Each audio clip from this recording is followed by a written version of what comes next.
and welcome inside episode 95 of Breaking Bats, presented by Not For Long Media. My name is Justin Ayers, and I am joined by Ryan Ripken, back at it again. It's just the two of us this week, but there's a lot of offseason stuff to talk about. It's also the Thanksgiving episode, so first, happy Thanksgiving when you're listening to this. Yeah, happy Thanksgiving. And we're back. The boys are back, Justin, you and I. It's always great, always have a great time. And I can't believe it's Thanksgiving. I really can't believe we're at this point of the year already. I really feel like I was just setting my New Year's resolutions that I kind of followed through, but now it's Thanksgiving and now I got to be thinking about the next ones in a month. So, but hey, it's happy Thanksgiving, man. I'm thankful. I know you got something, but I'm thankful to be back doing this with you. Appreciate that. Yeah, it's a busy time. It looks like if you're watching on YouTube, it looks like I'm podcasting from prison because there's just gunmetal gray walls behind me. So I moved recently. All my shit's still in boxes.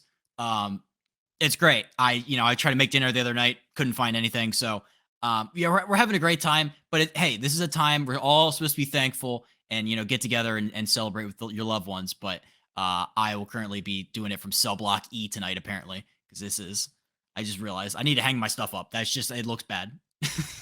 Well, hey, I mean, I got the virtual backdrop, even though, And you yeah, got a that piano virtual in the background. back, or that piano We're is real. not. You be the judge. You be the judge if anyone's watching this, you be the judge of what's behind me right now, if that's a real piano or not. And can I play the piano? It's two questions.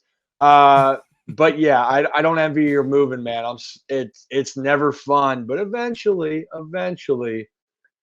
you'll get moved in, you'll be relaxed, and it looks like you have a little bit of life behind you in that Exactly. room. Although that AI virtual background thing, it's pretty lifelike. It looks like the palatial estate of Ryan Ripken, so you had me fooled. Yeah, I mean, this is. I hope that my living room space will look like this. I Something do. to aspire to. That's why. Hey, you think it, you make it. Why not have it? So, It's a but lot hey, of we got stuff. a lot to talk about, don't we? We got a lot of stuff to talk about. Before we get into what I am thankful for in the baseball world, real quick, two shout outs, two apparel brands, both awesome. Zero Negative. It's a brand they out to inspire and empower individuals to find a positive message in everything they do. Positivity and mindfulness promoted in all of their products. ZeroNegative.com. And finally, one of my favorite companies out there, Fuel Hunt, one of the finest makers of workout apparel. They are a great Philadelphia brand. They restore the value of hard work. Check them out, fuelhunt.com. Okay, in the spirit of Thanksgiving, I did a quick brainstorm of all the things that I am thankful for, specifically in the baseball world, and I wanted to do a quick rundown and get your thoughts. First of all, I am thankful for Mike Elias and his big brain. That guy rocks. I'm thankful to the Nationals for being fun bad. They're bad, but they're fun bad. And I'm also thankful that they have $9 ticket days because I went to 10 Nationals games this year and it didn't cost me anything. I'm thankful for the Lowe brothers, Brandon and damn it. I always throw Brandon in there as a joke, and I think I just did it like it was a Freudian slip. Nathaniel and Josh. I'm also thankful for Brandon Lau. That guy, he seems cool.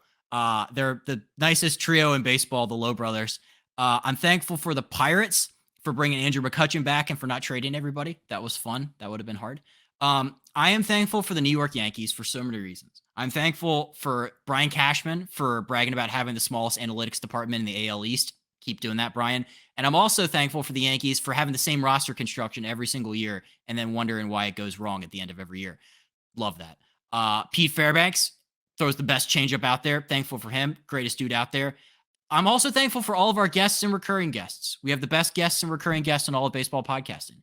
And finally, I am thankful for Ryan, Brian, Kate, Colin, Jack, the whole Not For Long Media Breaking Bats team. Couldn't do it without you guys. It's a lot to be thankful for this year, man. I don't know. I'm getting all sentimental, getting choked up. Yeah, how about that? How about that? Yes, you are. But I mean, hey, like this is a time where you get to reflect and think about so many different, variations of why you're thankful for. Here, I love the fact with baseball season. I'll start first off with you want to appreciate the people around you. I think that's awesome. I'm thankful for the relationships I've personally gotten to have with you and the rest of the crew at Not For Long Media. It's been fun, right? Like this is how life works. You build relationships, and you don't know what that journey is going to look like, but you get to meet some great people along the road, and that's something that I feel the exact same way. in the baseball season, man, there was so much to be thankful for. I mean, you mentioned Mike Elias. I mean, for me, I'm just thankful for the Baltimore Orioles. You know, those are my former teammates, a lot of those guys.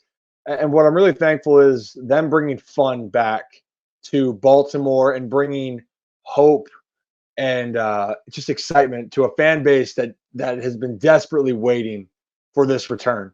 And hopefully, this is something that happens for a long time. I'm also thankful that, especially the championship series and the postseason was electric. The atmospheres are unmatched. 2 game sevens, and the road team just going out there and pulling it off in both games. I just thought it was tremendous. It was fun. I'm just thankful for, even though this might sound weird, I'm thankful that MLB, even though it's been up and down, they are trying to make the game more interesting for people. I know that there's people that go back and forth. Well, I don't want the game to change. Well, the reality is there are certain things that need to change. I'm thankful I get to see teams face each other that might never do that. The scheduling actually was a success. Some of the rule changes were too.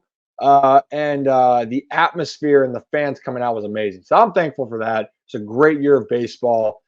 And I'm pretty thankful that the hot stove, Justin, is only going to heat up as the weather gets colder and colder here to end the year 2023. Couldn't have said it better myself. Big hot stove fan. I like that, like, baseball fans have this like lingo, this verbiage, like, oh my gosh, the hot stove is buzzing. And non-baseball fans like, what does that mean? Like, if you're a baseball fan right now, you are locked in to the stove. It is fully on. Yeah, there's just so much to be thankful for. I also, like, real quick, because we were talking about the Orioles, I saw our guy Kyle Gibson left, and like, I know they weren't going to bring him back, but you know, veteran leadership is something you can't put a price tag on, Ryan. No, no, you can't. I think I ask every one of my former teammates that have been on the shows with me.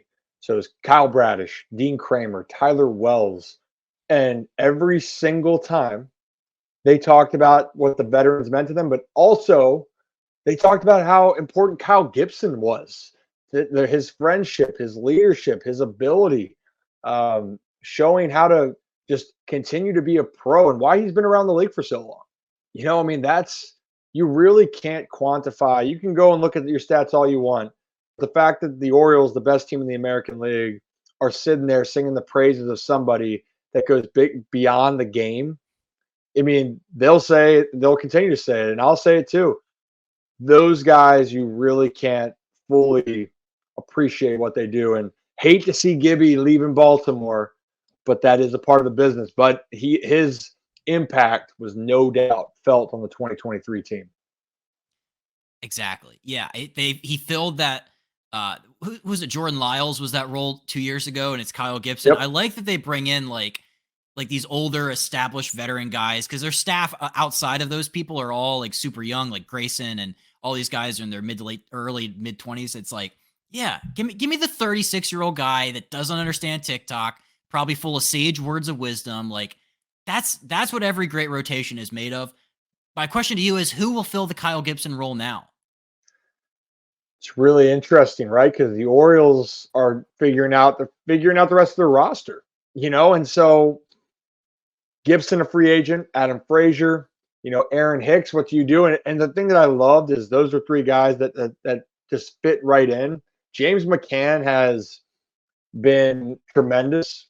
You know, I think that's another guy who can never think most unsung important position is having a backup catcher that you can rely on and depend on no matter what. And you look at a lot of great teams, it really alleviates.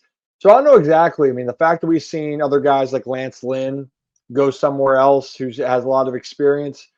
So the Orioles are going to be very diligent, but Justin, it's a little bit different now than it was last year, the year before, because now the Orioles understand how to win. Now it's, you know, how all in do you want to be? And they're always about value. What does the value going to look like?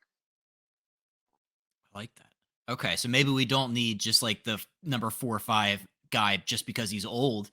I have an idea, and like, this is a guy that I've always wanted on the Orioles because I think he's an absolute dog. Sonny Gray. I want Oh, Sonny Gray. He's older. He's not going to take a 7-year contract to get him here. give him 4 years at 20 something per. Sonny Gray. That would be an interesting one, no doubt. It's just going to be, what is that cost going to be?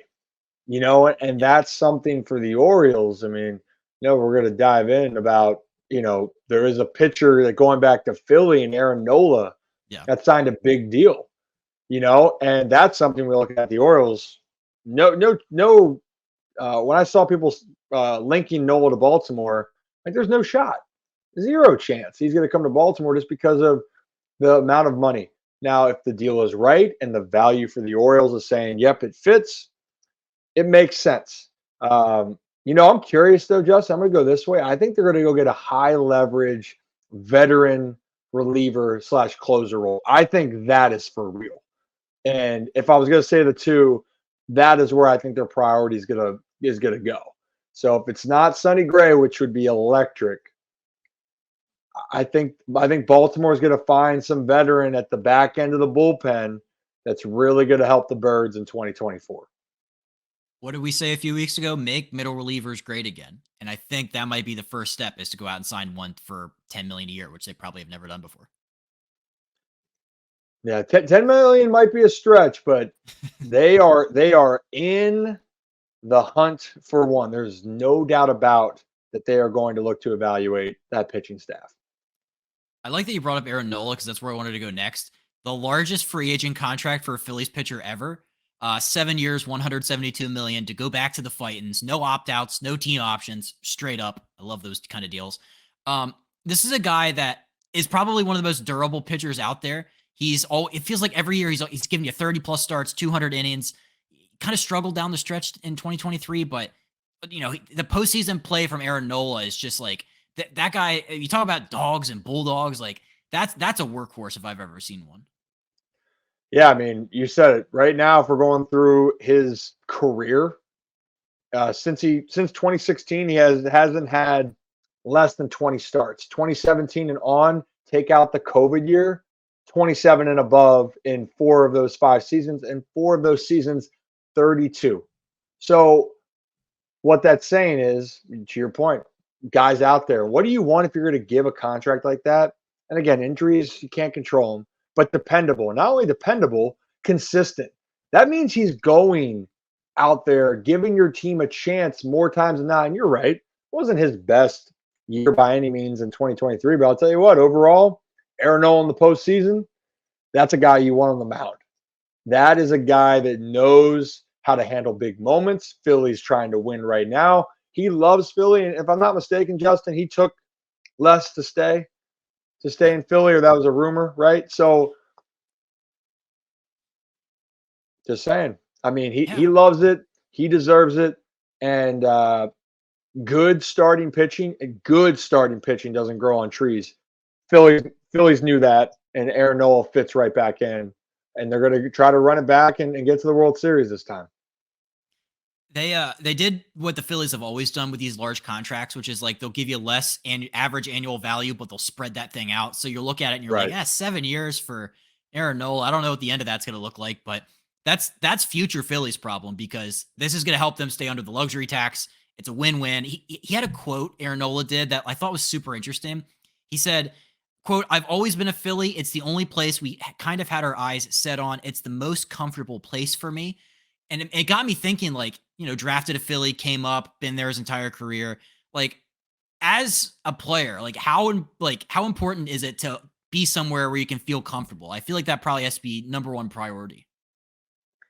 I think, honestly, it's a pride thing. It means the team that drafted you believed in you, and they believe in you. And then they also want to reward you with that contract. So that's why it's such a great feeling. And it helps if a lot of those guys on the team you've spent time with over the years, and you build up. You got to love being where you are. And for Philly, why wouldn't you want to be there right now? They're in a position again to compete for a World Series. So that's exciting. But the part of it too nowadays, Justin, I think, just face it, baseball contracts are the weirdest, strangest, arbitration, tender, non-tender, everything is so strange. that when you have the team that drafted you wants to keep you long term, it just makes you feel great.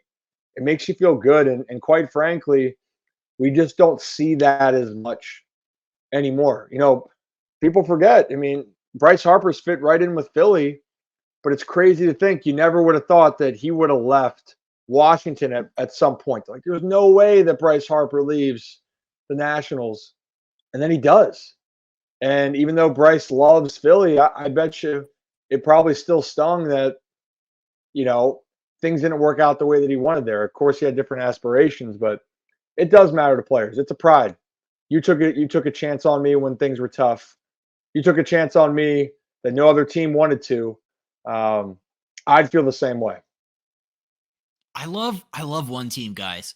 There's just something about it. Like, you know what? The ups, the downs. Like, I'm gonna ride with you guys through thick and thin. Like, I just think that you don't see enough of that in sports. And I saw that if he spends the duration of his contract in Philly, he'll break Steve Carlson's record of 15 years with the organization. Like, that's cool to me. Like, we're gonna see Joey Votto probably leave Cincinnati, and that'll break my heart. So there's just something, I don't know. Obviously, yeah. There's just something about one uniform, 20 plus years, whatever. Like, that's just awesome. I'm with you. Like, it's so rare. And maybe I grew up where, my dad just painted a terrible picture of being, well, it's everyone plays baseball. That's why I thought everyone's dad. Oh, everyone's dad plays baseball. I'm going to play baseball. Then you realize not everyone's dad plays baseball, and then I'm going to play 20 years. Oh, okay, well, great. Yeah, I can do 20 years. Well, wait a minute. Most people don't play 20 years. And then on top of it, I want to be with the team that I was with my entire career. And so that is also very unrealistic. So when you're looking at this, I'm going, man, Dad, you're setting me up for this unrealistic expectation of what Major League Professional Baseball is going to be. Um, and I'm with you, Aaron Nola. That is something for him, and Phillies fans, they will cherish that, and he will be beloved in that city. Especially get a chance to win a World Series, but they are going to love him, and it just means more when you know that that's your guy for the duration of his career. I like that. So they're top three of the rotation: Wheeler, Nola, Ranger, all coming Cool. back. Do we feel good? Like, do we feel good about the Phillies? You said they're World Series contenders again for next year. Absolutely. They have, I mean, yeah. If you're Philly, run it back again. You were one game away. Still shocked that it's baseball though, but there's no reason why Philly can't win a World Series in 2024. It's a fun team. The bank will be rocking once again come next fall. I guarantee it. It'll be so much Rocket. fun. Um, I wanted to talk about another pitcher because Max Scherzer, he went on foul territory this week, and he raised an interesting point about the pitch clock and the effect it has on pitchers' health. He has a quote. It's a little long, but he said that Dr. Meister saw that the elbow injuries this year were just way more severe. If you look at all the data that came across the game, that the pitcher injuries, arm injuries, they're on the high end, but the severity of the injuries are much more problematic. Both of them, talking about his other doctor too, are seeing the same thing. There's an uptick in severity. So Scherzer is trying to link arm injuries being more severe to the pitch clock. And he's saying that, like, because pitchers are rapid firing these things in there, your arm gets tired, and there's going to be some long-term health effects because of that. Granted, there's only 1 year of this in the big leagues. Like, I didn't know this was a thing. I tried to do my research on this. I never heard anybody speak out about this. Had you thought about this? Was this even something that, like, you got pitcher friends? Like, have you heard this before? Not as much. I was just more worried, or I think for some pitchers, if they were used to having a slower tempo, would they be used to it? And honestly, quite frankly, I thought it would be these veteran pitchers that have been around forever that have not had any, um, really time around these new rules. Like, a lot of the guys that are coming up, like, these rules were tested in the minor leagues. So a lot of these guys were at least acquainted with the idea and understood what that was. Some of them pitched with it, some others at least understood it, and they adapted with that. But like, Scherzer's been around he's one of the longest tenured players in Major League Baseball. So of course, all of a sudden they make a new rule. Yeah, I'm not surprised. I don't blame him for not being happy about it either. You've been doing the one thing really damn well, by the way, for your entire career, and now all of a sudden you have to change something up. That was going to be the hardest thing, was these older pitchers trying to get accustomed to something else. And especially for him, he's coming off a year where, damn, yeah, he's frustrated. You're with the Mets, and that's just an absolute dumpster fire of everything that happened. Plus, then you're dealing with injuries. So the combination of it, yeah, it's going to leave a sour taste in his mouth with what happened. So it's definitely the older pitchers, though, because the newer ones, moving forward, Justin, we'll have to see for data to come out if anything were to be. But a lot of these guys are being trained to pitch in these circumstances. We interrupt this episode to bring you a word from the official sponsor of Not For Long Media and the Breaking Bats podcast, the original Fudge Kitchen. It is a staple of the Jersey Shore with 6 locations in Cape May, Wildwood, North Wildwood, Stone Harbor, and Ocean City. The original Fudge Kitchen makes all of their fudge in store, guaranteeing a delicious product, so stop by and let them know that Not For Long Media and Breaking Bats sent you. Check them out online at fudgekitchens.com as they are shipping fudge and sweet treats all across the country. Now back to the episode. That's such a great point, and that's honestly where my mind went the first time I heard this story. I'm like, yeah, Max has just been doing it for 20 years one way, and like he's been on the record before this, just like he's never been in favor of the pitch clock.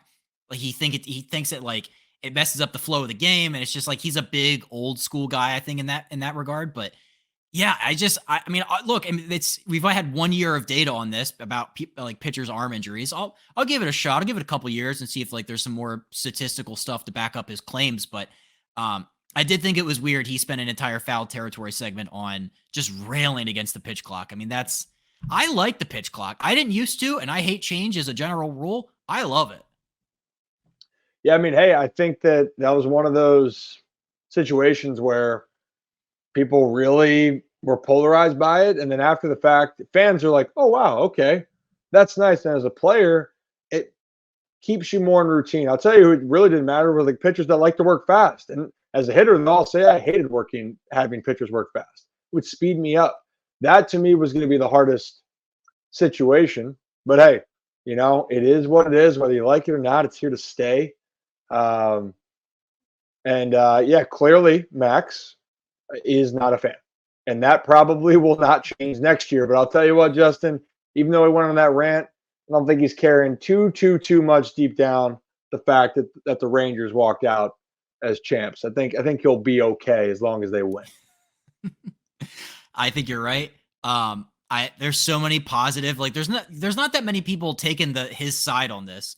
Cause like I found some awesome pitch clock stats because the average game time was I take that back. There was apparently they're trying to make 18 seconds with runners on base as opposed to 20. I don't know what those 2 seconds are really going to do for the whole grand scheme of things, but they said that the average game time went up from 2:36 in April to 2:44 in September. Apparently that small difference is big enough for them to make it go even shorter. So look out for Max with runners on base next year. He will not be happy. Oh, no doubt. I mean, we could do a whole segment on the base runner side of it. That is now that one is fascinating. Just like the impact it'll have on the running game. Just like I just think in general of the rule changes, when you're having the amount of pickoffs and the amount of time on base, because there was an art to being a great base stealer, and there was an art to be able to hold runners on and keep the running game, at bay, so to speak. That's where I'm looking at it, where nowadays you pick off enough times, it's a free opportunity for the base runner. And then also pitchers that were able to hold longer and be able to change up, really it impacted and messed up, even the hitters, maybe rhythm. It also then is throwing off the base runner getting a good jump, getting a good lead or secondary lead, whatever it may be. So the cat and mouse game of that is changing. And I get it. Like it's fun seeing more stolen bases. Tell you who doesn't like it, catchers. Catchers certainly don't like it. And also guys that are extremely good at controlling the run game. And that's one of those, when I look at it, that's like again, I'm all for change, but I do love the appreciation of being able to control, because that was an art. Controlling the run game was no doubt, or is no doubt, an art in baseball. When you played, who was the pitcher that did the best at controlling the running game? Man, it varies. It's hard for me to exactly say who I've played against. I will say I loved. Um, well, actually, let me backtrack this here. Now I'm getting stumped and I'm getting a brain fart on this, Justin. But I love this came about organically because I love to give you one and go bam. This dude was incredible.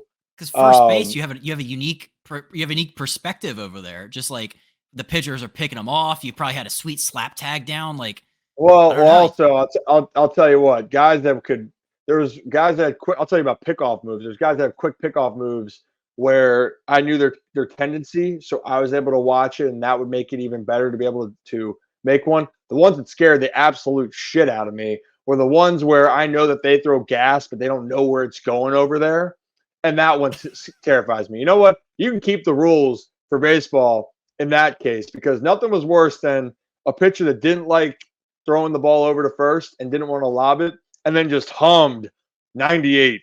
And you're going, please don't cuff my hand and mess up my palm. And also, please don't get caught in the light. Nothing crazy where I don't see because you know what? If I'm not seeing it, I am ducking or I'm getting the hell out of the way. And that's only happened, I think, once in my career where I almost felt like I was going to get, where I got a ball lost in the light. But I've had other times where, depending on the pitcher, you say a prayer and just pray he doesn't pick off. I will say that to me. But I had guys that just knew that just had unbelievable pickoff moves, and it just was fun. It was just fun to see, like, hey, we got a real shot here. That's the best. Yeah. Then you're just a goalie in hockey at that point. You're just like using the body to like try to block it or something. That's And there's no, I mean, you're just getting that position, and you're getting the quick. You can sell, and you're like, oh, come on, let's go. Well, now it's every challenge in the big league, so you can do that. But it's just the art of it, the art of trying to make it all come together. It is what it is, though. I like that. First base. Yeah, that's a hard position to play. People think you just throw any average Joe over there at first base and they can do it. But yeah, as we've seen, you have it's a very hard position to play defensively. Oh, hey, some cases it's you just got to catch it. But I will say, you want to talk about great fielders out there, great shortstops, great third baseman, great second baseman. And I'm not trying to be biased for being a good, like, of a first baseman being good. But if you think there's a great middle infielder or hot guy in the hot corner, um, tell me which player, and then let's see who their first baseman is. And I guarantee you, they usually have a good first baseman. Like Adrian Gonzalez is one of those guys I remember watching. That was great, just phenomenal around the bag. Like those guys, Freddie Freeman, Matt Olson. You kidding me? They got some great players on those teams with the Dodgers and the Braves. But man, those dudes, when you know you got guys like that over there that can make any damn play, you know, makes you feel a lot better about throwing it over there, knowing those guys got your back. I like that. Behind every great middle infielder is an even better first baseman. Yeah, make playing defense at first base great again. How about that? Print the shirts. Print it now. Thankful for first base play. I love it.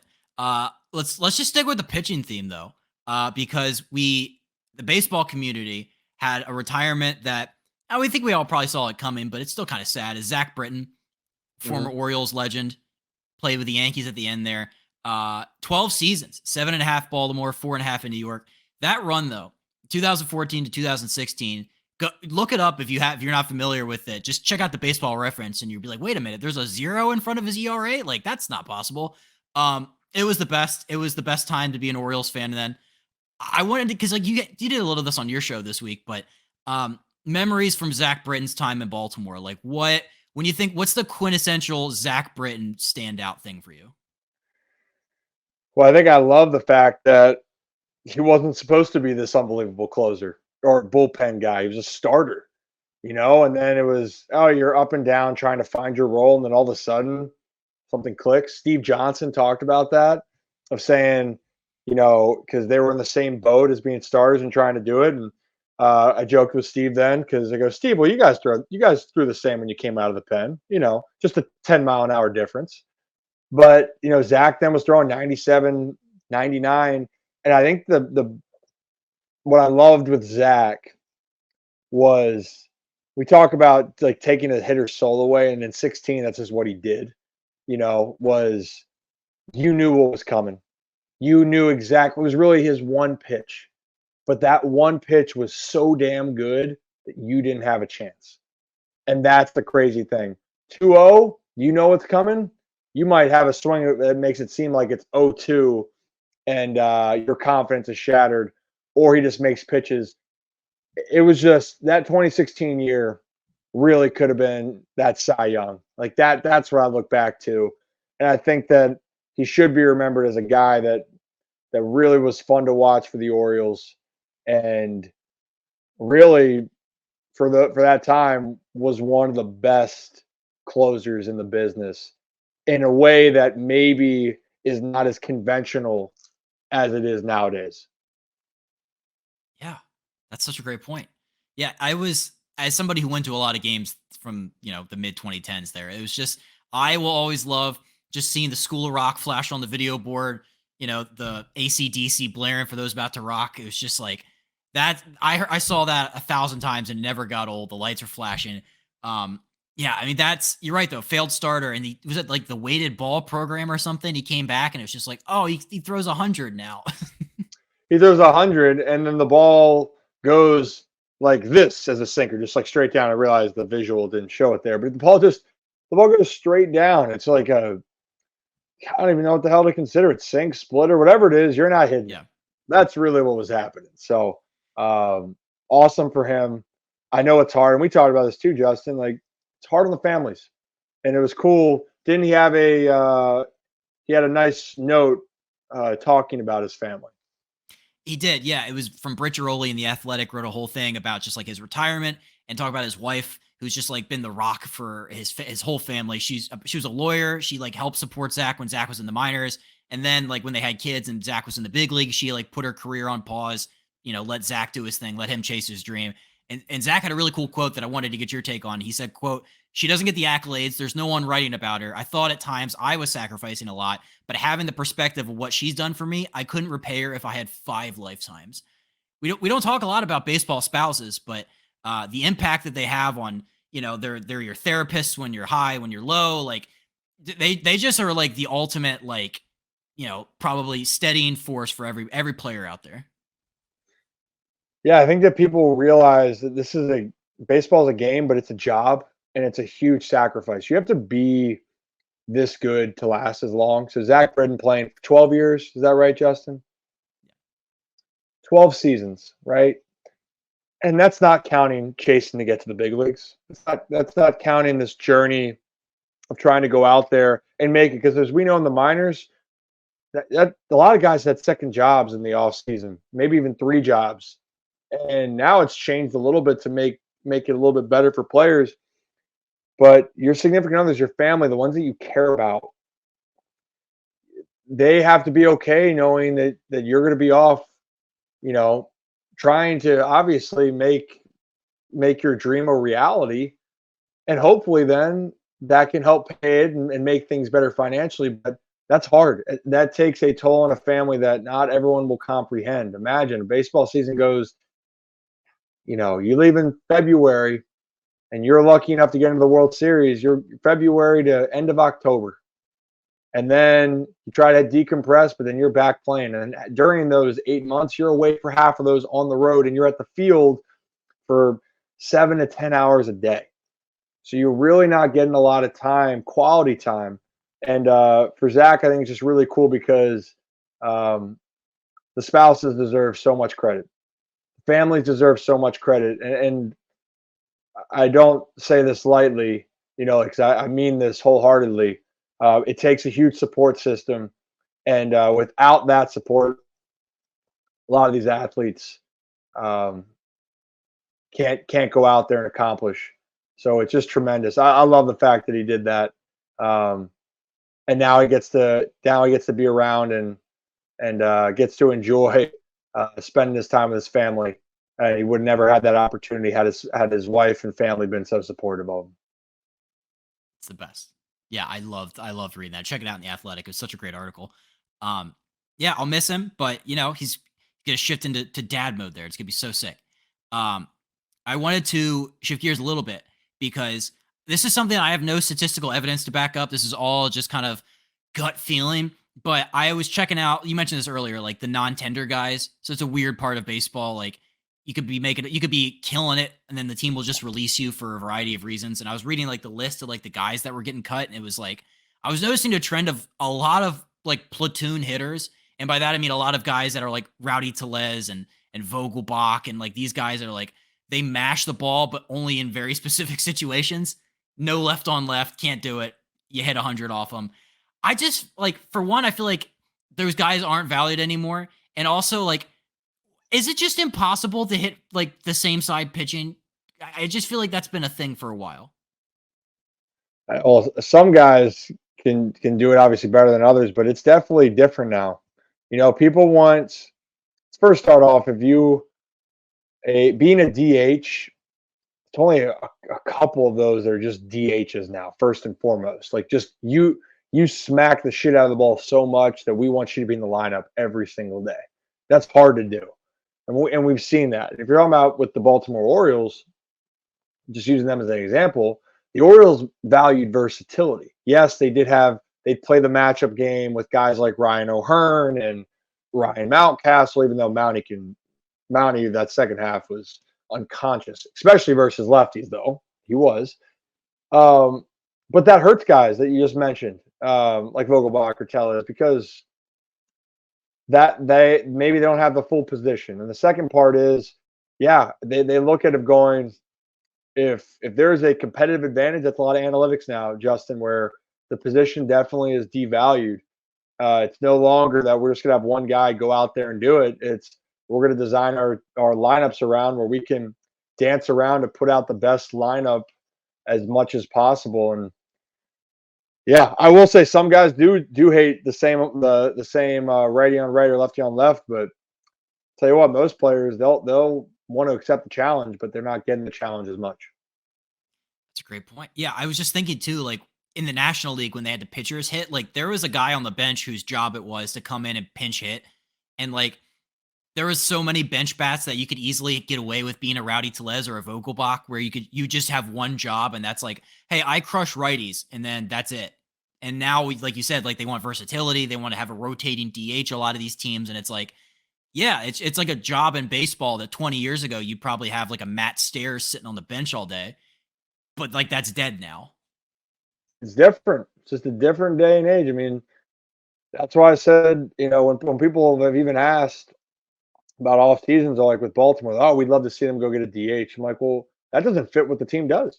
And for a lot of teams, they got to be comfortable with that. Like JD Martinez, they were saying, JD, for the Dodgers, hey, we want you to hit. Just hit. That's your job. You're going to hit. Every other team's going, that spot's valuable to us, where we want to keep the flexibility. And that's what you're seeing. So, but hey, but credit to the guys that keep grinding, because some people are going to want them, but they might not necessarily get the value money-wise that they would hope for. Justice for Dan Vogelbach, that guy. Big Danny, big Danny Burgers fan. The Pirates had him lead off for a little bit, which I thought was hilarious. Electric. Yeah, just electric. Just starting the game with Dan up there. Okay, couple more things. The Toronto Blue Jays. We talk about teams that just like, we talk about things that don't get a lot of like love and appreciation. I just feel like in the AL East, we talk so much about obviously the Orioles now that they're a 101 win team, like the Rays, the Yankees, the Red Sox, whatever. It's like, I feel like the Blue Jays don't get enough shine, attention, maybe. I mean, this is a wild card team last year. They had 89 wins, but this offseason, it's a big one for them. A lot of free agents, Chapman, Kiermaier, Belt, Merrifield. And obviously they're having to deal with Vladdy Jr. not hitting as well. Like, do you see them opening the checkbook, maybe trying to convince a certain two-way star to come their way? Or is this a Blue Jays offseason for you, you think? Well, if the reports are true, then don't leak that you want to bring Ohtani to Toronto.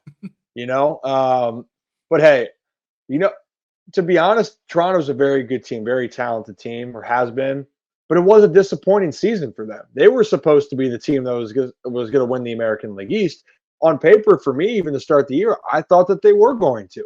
They had the best team going into the American League, in the American League East going into the season. And yes, they made the playoffs, but then you're bounced. So you're not getting to where you want to go. So now you're at a crossroads, right? And they got a lot of big names that they got to make decisions on for their team. But Toronto is still in that win now situation. And so I don't know if a certain two-way player that you're referring to with Ohtani wants to do that, wants to go up north to Toronto, but man, I bet that the Toronto Blue Jays are going to be very aggressive in trying to really bolster their team because they feel like they just can't get over the hump.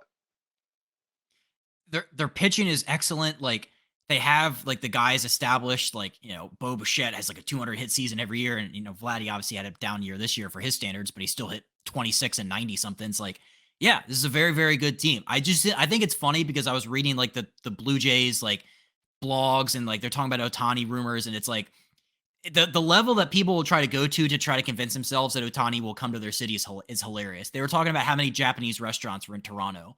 Apparently there's some good ones. So if you need any recs, check those out. But yeah, and that's why I didn't want to do 20 minutes on Ohtani, because I feel like everybody's doing it, but it is hilarious to see the lengths that people will go to try to lure, the $500 million man to their city. Yeah, it's fascinating. And you know what? There's another pitcher over in Japan that's now available for 45 days in Yamamoto, and that's going to be a highly coveted player that people are going to go after. Be interesting to see, but hey, as we know, Justin, the AL East ain't getting any easier. The Yankees will be back. The Red Sox, having the type of years that both those teams had, is not inexcusable to their teams, their fan bases. So I believe that they're going to bounce back. And then you got the Baltimore Orioles and Tampa Bay Rays that aren't looking to go anywhere. So Toronto's definitely going to have to be aggressive. It'll be fun. This is why the stove is fun. We get to be hypothetical and think about who the hell is going where. I tell people all the time the offseason is probably equally, if not as interesting as this regular season, just for all of what we're doing right now. It's the speculations, the rumors, would it work if they go here? What are they really trying to do? Like, yeah, I'm all in. It's the best time of year. Hell yeah. And just imagine when everything gets really with the winter meetings and going into spring training. You kidding me? Just chaos. We want the chaos. Give me John Heyman posted up in like the Holiday Inn conference room or whatever they have these winter meetings at. Like, I want all the reports. I want to see Ken Rosenthal talking about this team is like, give me all of it. I want the winter meetings injected into my veins. We need it, and hey, we'll let people overreact all the time. Yes. It's going to be the best. To wrap up this week, I wanted to start the Hall of Fame conversation now. Just get out ahead of it, because it's going to be going on from now until I think it's like January, whenever they finally elect people. I wanted to talk specifically about first timers. There's not that many guys that are first timers that really scream Hall of Famers, but I just want gut reaction. Any of these guys, obviously the first one will be a Hall of Famer, but any of these other ones scream Hall of Famer. And obviously the slam dunk is Adrian Beltre. There's no denying. I mean, he's a first ballot Hall of Famer. So correct me if I'm wrong here. We got David Wright, Adrian Beltre, Joe Mauer, Matt Holliday are like the big names, a part of that group. Utley, Bartolo. That's a fun one. Your guy Adrian Gonzalez. There's some guys that are just like thankful to be on the ballot. It's just like they'll get like no votes, but it's a nice accomplishment. Like James Shields, not a Hall of Famer. He's on there for some reason. Well, that's why I read those names initially of Mauer and Holliday, and because those were big time players when they were. Not that all these guys weren't, but Joe Mauer was at one point the best catcher, and unfortunately his career was cut a little bit short. And we're saying get cut short. He played 15 years and still had over 2,000 hits. Great player, but might not get in, right? Because of everything. He was great for the time that he played. And he was an all-star, six-time all-star, won an MVP. He's got 3 gold gloves, 4 silver sluggers. Like, that's impressive. Matt Holliday, fantastic player. It's just going to go down to is what does the Hall consider? It's exciting, but Beltre, yeah, he's got to be in. If he's not in, I don't know what to say. There'll be no comment. Some of these guys need to get like the analytics people to just like all rally behind them, because that's what happened with Scott Rowland. They're like, is Scott really a Hall of Famer? And then the analytics people were like, look at his career WAR, and they're like, put him in. So if you have if that caucus backs your cause, you're in. Yeah, I mean, and for every different reason, we're going to start seeing more and more, though, is it's a conversation of how great were you and for how long. But I do think it's a skill to play a long time, because we talked about that's hard to do, and people shouldn't be knocked for maybe not having the ridiculous numbers for a 10-year period, but they were able to play for 20 years. And so say there's similar numbers for a 20-year career compared to a 10, I think that both could get in. Like, people bring up, Mike Trout had an unbelievable 10-game window for 10, his first 10 years in the league, whatever it is, has been unbelievable. Like, Trout will be in the Hall of Fame if he never plays again. But should someone then be not looked at differently because he was able to play? Harold Baines was the guy that got elected later. People saying he didn't do anything great. I said, well, he was consistent for years, and he stayed around. It's hard. I think that the Hall of Fame needs to consider all of those elements. But hey, who am I to judge? I don't have a vote. My opinion doesn't matter. Well, hey, we'll still fill out the ballots. Like, we do have a vote, though. That'll still be a thing. Oh, so yes, I'm putting 10 in every year. Putting 10 in. Boom, baby. I love it. I think Hall of Fame is gonna be a cool moment. A lot of players hopefully will get their call that they've been looking for. If some, it just takes a little bit longer, and there's nothing wrong with that. That's why you have 10 years or 15. I think it's 10 on the ballot. So and then you have the committee that like to put Harold Baines in. So there's always a shot. No offense, James Shields. James Shields could have a shot. I don't know. Maybe there's a committee that'll be formed. You're telling me there's a chance. You're on the ballot. You're telling me there's a chance. I love it. Okay, this has been great, Ryan. Thank you so much as always. Appreciate your time. And like I said, let's just get through Thanksgiving, and then it's winter meetings, hot stove season. Damn right, it's hot stove season. Hey, enjoy Thanksgiving, everyone out there. Enjoy Thanksgiving, and we'll have a lot to talk about after. But everyone, stay safe and enjoy yourself.